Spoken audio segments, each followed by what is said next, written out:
আসসালামু আলাইকুম গাইস, আজকে আপনাদের সাথে লিঙ্ক স্টেট নিয়ে আলোচনা করব। লিঙ্ক স্টেট হচ্ছে এক ধরনের routing protocol. So link state কিংবা OSPF open shortest path first নিয়ে আমরা আলোচনা করব।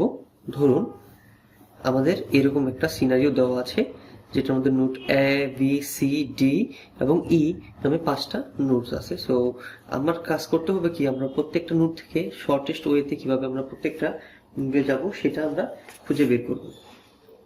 ধরুন সাপোজ আমি ধরে নিচ্ছি আমাদের সি হচ্ছে আমাদের রুট, সিটা হচ্ছে আমাদের রুট।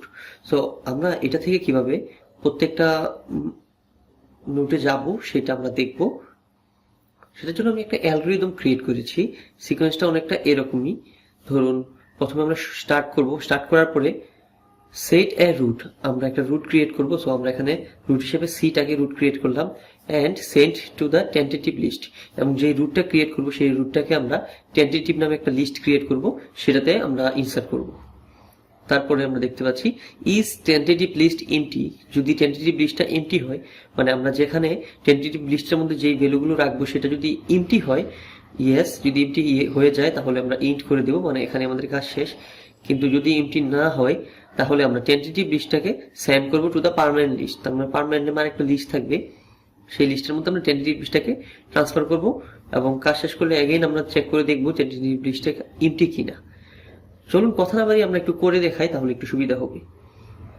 আমি বললাম কি সিটা হচ্ছে আমার রুট, তাহলে আমি সিটাকে রুট হিসেবে ধরে নিলাম। তাহলে সি থেকে যদি আমি সিতে ভিজিট করতে চাই তাহলে আমার প্রয়োজন হচ্ছে 0। সেই জন্য আমি টেন্টেটিভ নামে একটা লিস্ট ক্রিয়েট করলাম এবং পার্মানেন্ট লিস্ট নামে আরেকটা লিস্ট ক্রিয়েট করলাম।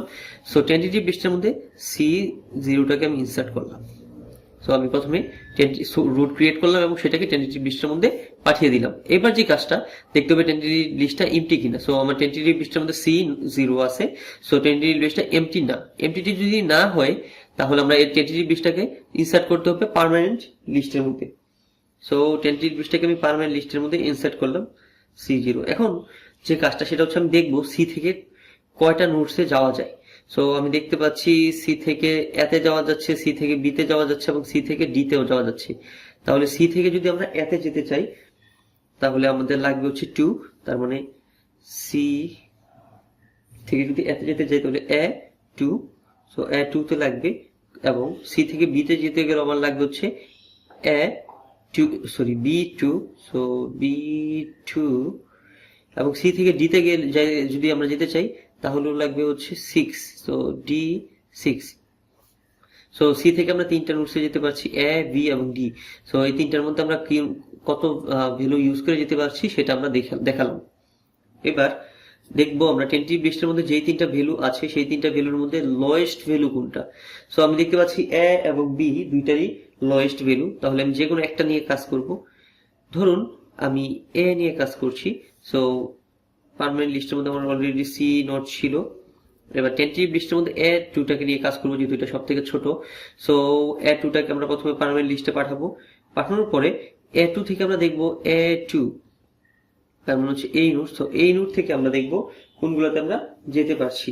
সো A থেকে যেতে পারছি হচ্ছে B তে, A থেকে যাওয়া যাচ্ছে E তে। সো আমরা যে কাজটা করবো, প্রথমে সি থেকে অ্যাগেইন শুরু করতে হবে, কারণ সি হচ্ছে আমার রুট। সো সি থেকে এতে যেতে লাগছে 2 এবং এ থেকে ইতে যেতে লাগছে 5। সো 2 + 5 = 7। তার মানে যদি আমরা সি থেকে ভাইয়া এ হয়ে যাই তাহলে ইতে যেতে আমাদের টোটাল সময় লাগবে হচ্ছে 7। সো E7, কিন্তু আমরা কোনটা ইউজ করে গিয়েছি? এ ইউজ করে গিয়েছি, সেই জন্য আমরা লিখবো ভাইয়া এ, কমা দিয়ে, মানে আমরা লোয়েস্ট ভ্যালুটা নিয়ে কাজ করব। এবং এগেইন আমরা এ থেকে বিতেও যেতে পারছি। সো যদি এ থেকে বিতে যেতে চাই সেক্ষেত্রে সি থেকে এতে যেতে 2, এ থেকে বিতে যেতে হচ্ছে 3। সো 2 + 3 = 5। সো দিয়ে যদি আমরা বিতে যেতে চাই লাগবে হচ্ছে 5, কিন্তু অলরেডি বিতে যেতে আমাদের লাগছে হচ্ছে 2। সো আমরা এটাকে চেঞ্জ করব না, এবং D6টা D6 এর মতোই রয়ে গেল। সো অলরেডি পার্মানেন্ট লিস্ট আমার দুইটা ভ্যালু চলে এসেছে। এবার দেখবো এই 3টার মধ্যে লোয়েস্ট কোনটা। সো B2টা হচ্ছে লোয়েস্ট, সেজন্য আমি B2 তে লিখলাম। B2 লিখার পরে আমি দেখবো B থেকে কোনটা যাওয়া যাচ্ছে। সো B থেকে এতে যাওয়া যাচ্ছে, কিন্তু এ অলরেডি পার্মানেন্ট লিস্টে, সো আমি এতে যেতে পারবো না।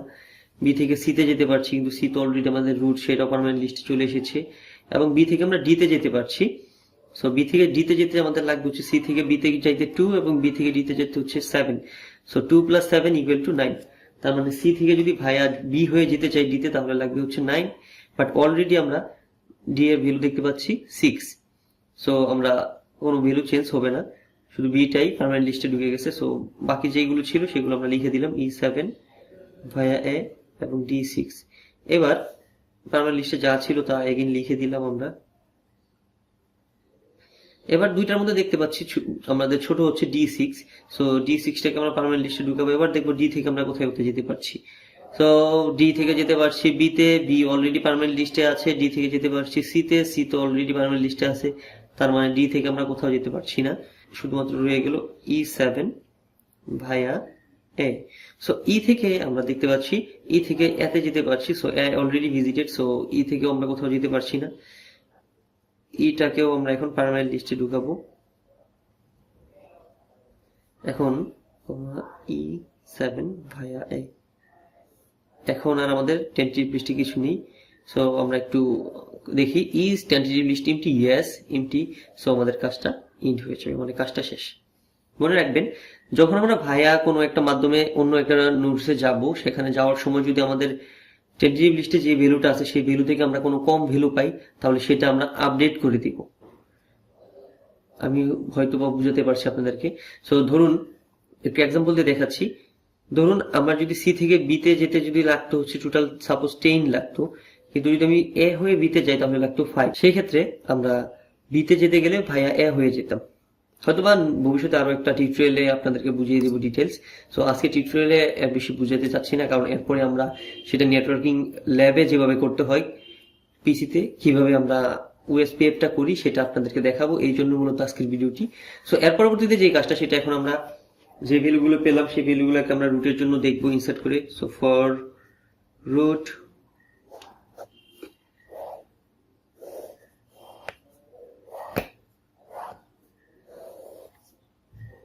to A B C D E, A B C D E।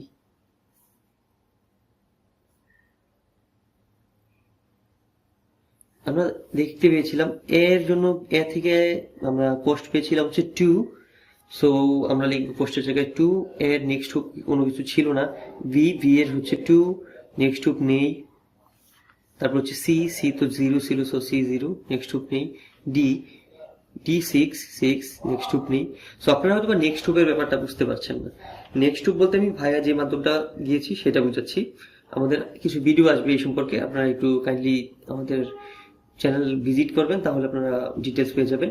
So আমরা যদি ইতে যেতে চাই, আমার ভিডিও লেগেছিল 7 এবং সেটা হয়েছিল ভাইয়া এ।